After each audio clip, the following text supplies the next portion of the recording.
Hi guys, my name is Sharita. I'm the most positive person you'll ever meet. I guarantee it. And it's bubbly, bubbly, bubbly, bubbly. We are singing to our love. Today's my birthday. Has really nothing to do with my video, but today's my birthday. I am officially a woman. I'm 33 years old. If you have not heard the drama, ISAF, which is the international version of USASF, they have posted some mid-season rules about Worlds, and Twitter has gone into like overdrive, overkill. Like everybody is pissed, like with a T, hard T at the end, pissed. Okay? So I've had a couple people ask me like my thoughts, my opinions, so that's what I'm going to be doing today. However, I need to get my face ready because I really have no reason. So this is going to be like a get ready with me chit chat type video. If you guys are interested, go ahead and keep watching. Before I get started, make sure you click subscribe for new content every single week. And also do not forget to link up with me on my social media. All of that information will be down below in the description box. So let's get started. I started seeing something about how level 5, like international level 5 and level 6 teams can't twist in their baskets anymore. And I'm like, wait, what? Like, I don't understand what that means. So of course I had to do some research and go look. I couldn't look at it straight from the source because I think the first person to tweet it out was Cheer Updates, but he blocked me. So a lot of people were like screenshotting and this, that, and the other. So I'm reading through the rules and I see how people are like upset about, you know, level 5s not being able to twist in baskets, level 6 athletes not being able to twist in baskets, and also a new tumbling rule about how individual tumblers won't get credit. It has to be basically like 2 or more, at least that's how I interpreted it, 2 or more athletes doing a tumbling pass to get credit for their tumbling score or whatever. FYI, Maybelline discontinued this this foundation. So I literally found this at the Dollar Tree, $1, and this is one of the best foundations I've ever used. Of course, like everybody's first reaction is to be upset, you know, like this is stupid, like why are they, you know, I guess watering down our sport. You know, people go to Worlds to see, you know, this, that, and the other. And people are just really, really upset. So I had to like take a step back and kind of read the rules and go through it in my head and kind of see where everybody else was mentally. So here are my final thoughts. I think what IASF is doing is selfish. Yes, I guess their reasoning behind it is we want everybody to have a chance to win at Worlds or whatever. Well, here's the thing. You don't lower your standards just because not everybody is caught up in the cheer world. I know there's a lot of people from different countries because right now as we speak, Canada and the United States they rule the international divisions. So basically they're saying all these other countries will never be able to do what the United States does and what Canada does.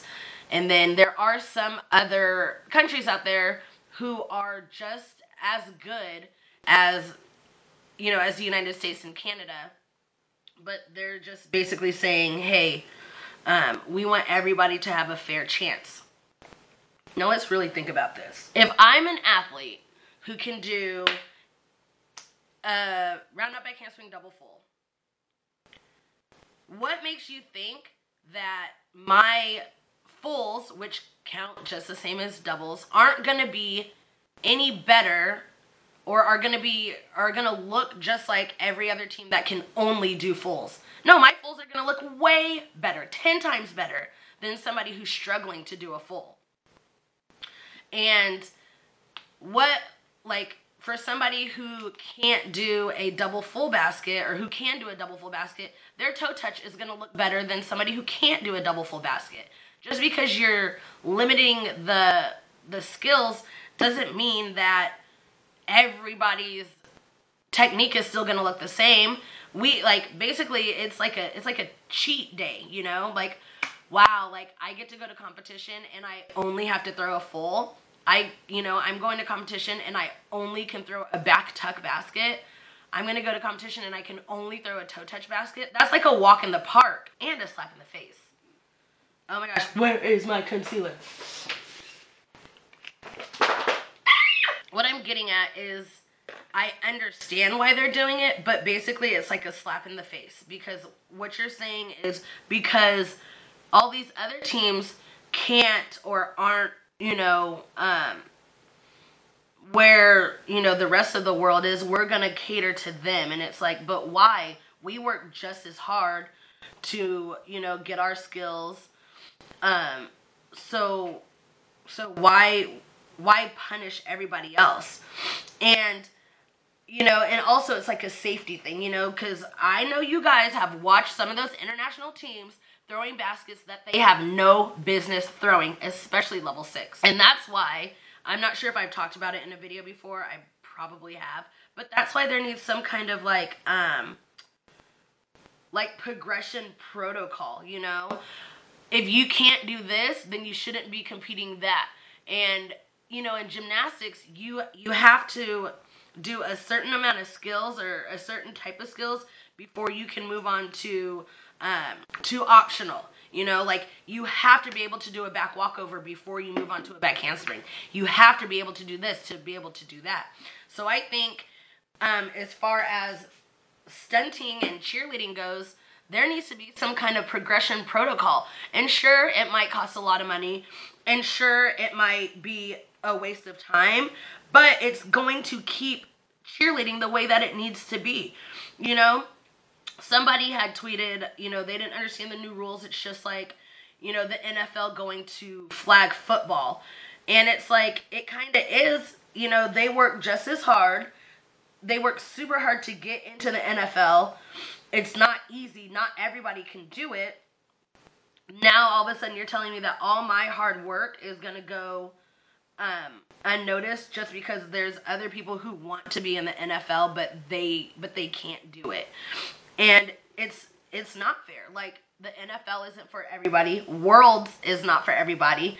But now, all of a sudden, Worlds is becoming for everybody, which is, like, taking, like, all the integrity out of our sport.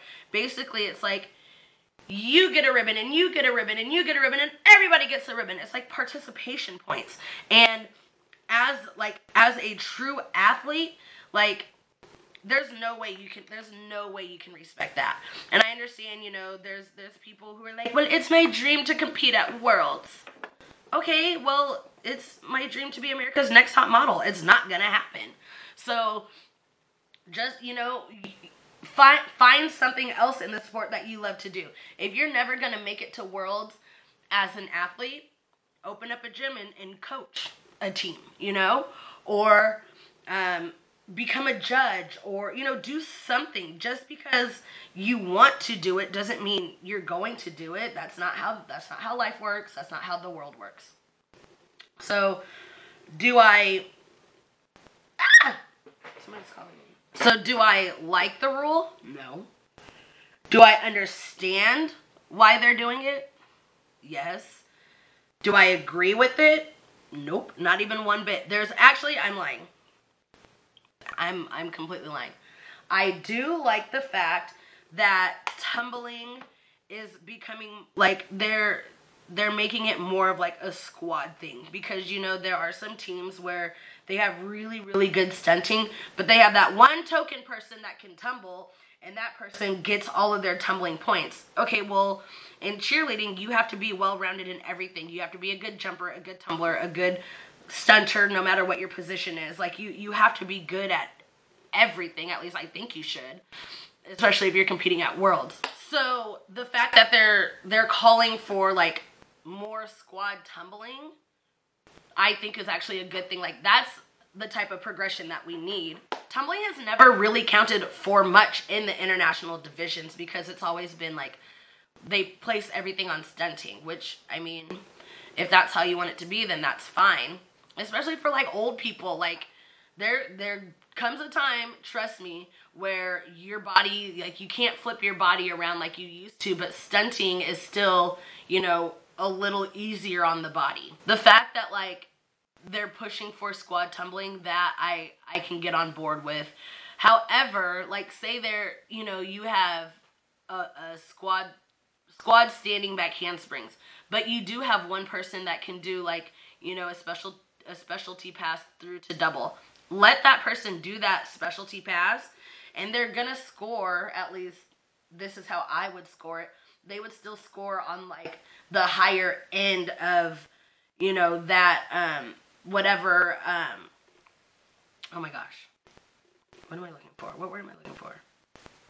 So, like, whatever bracket they're in, you know, as far as scoring goes, they're going to be on the high end of that, you know. Yeah, they all had back handsprings, but there was this one, you know, good Judy who did, you know, an Arabian through to double. So we're going to score them just a little bit higher. You can't put them in the next category because it was only one person. But you shouldn't basically, like, discount what that one person did because they worked really hard to get that tumbling. So I'm not completely, like, against what they're doing as far as tumbling goes. And like I said, like, the level 6 baskets, like, that I get. Because you guys have seen those teams, and they literally have no business, like, none. Like, there's no reason for them to be throwing those baskets. So the fact that they're trying to make that a little more safe, cool, but then how do you make it so that these teams are safely throwing stunts and baskets? And that's why I said there needs to be some kind of protocol. It's not just, hey, you know, I saw cheerleading one day and I want to do it, so just throw me in the air. No, there has to be, and I don't care how old you are when you start, there has to be some form of progression. And I don't know if that's, like, something that should be like a gym thing or a USASF thing or an IASF thing, whatever it is, like, it needs to change because it's not fair to those people who work hard to get these amazing skills that they want to show off at Worlds. And then, you know, there are a lot of people that are saying, well, you know, it's just for Worlds, which, you know, okay, that's fine. They get to, you know, do their, you know, their hard skills at, like, NCAA nationals and blah, blah, blah. But how many international teams actually go to those kinds of competitions?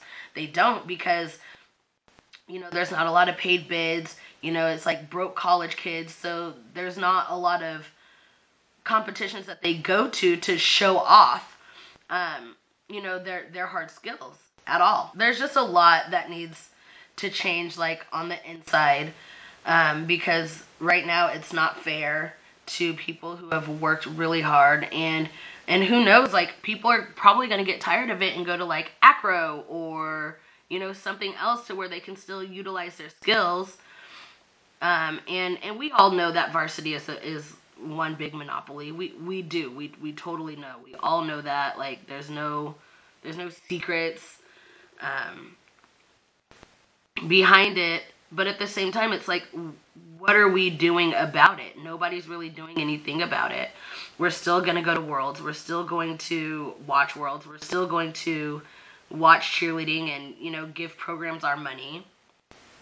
So what do we do? And for those international teams out there, I know there's a lot of people that have been speaking out on it, saying, we don't want this crutch, we don't want this handicap, just because you guys think that we just want like a give me. Like, no, people want to work. They want their cheer programs to look like these top teams from the United States and Canada. They don't want to be babied just because they haven't been involved in the cheer industry as long as, you know, as long as these other teams. So, I mean, shame on IAASF for thinking that they just wanted a hand-me-down. Shame on them for basically just like taking our money. Shame, just like there's a lot of like shame on yous, because I understand like you can't make everybody happy, but collectively when the cheer world is saying we don't like this, like the level 5 twisting, I don't understand at all. And yes, I understand there are a lot of different basket tosses that you can do that are level appropriate. So you're telling me that you're going to go from a senior team that can do kick doubles to an international team to where you can't. And yes, I know it's just at Worlds, but Worlds is the chance to prove that you're the best.